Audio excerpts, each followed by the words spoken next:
Hindi na po napagbigyan ang Pangulo dahil sa may sinusunod ang Czech Republic na international law, European and national laws.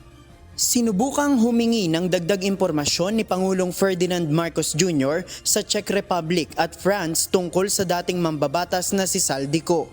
Ayon kay Palace Press Officer Undersecretary Claire Castro, ginawa ito ng Pangulo nang makausap si Czech Republic Charge d'Affaires Eva Tensin at French Ambassador Marie Fontanelle kahapon sa Malacanang. Gayunman, hindi anya maaaring makapagbigay ng dagdag na impormasyon ang mga kinatawan ng Czech Republic at France dahil sa mga umiiral na batas.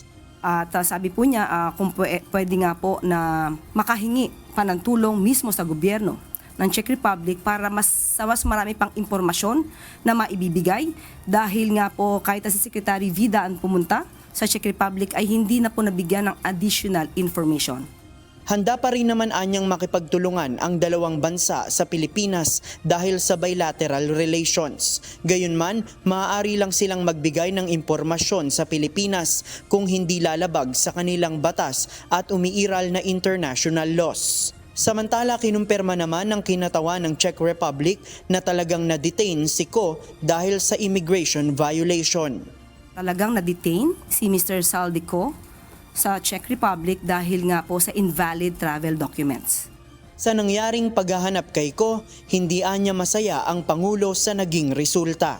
Dismayado po siya sa nangyari at very unsatisfactory yung naging result.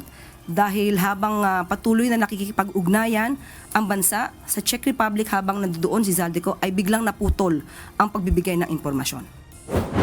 Ayon kay Yusek Castro, ginagawa ng pamahalaan ang lahat ng paraan para mapauwi ang dating mambabatas dito sa bansa. Sa huling impormasyon ng palasyo, nasa France si Ko na humihingi ng political asylum. JP Nunez, UNTV, News and Rescue. Diyos ang aming sandigan, serbisyo publiko ang aming pinahahalagahan.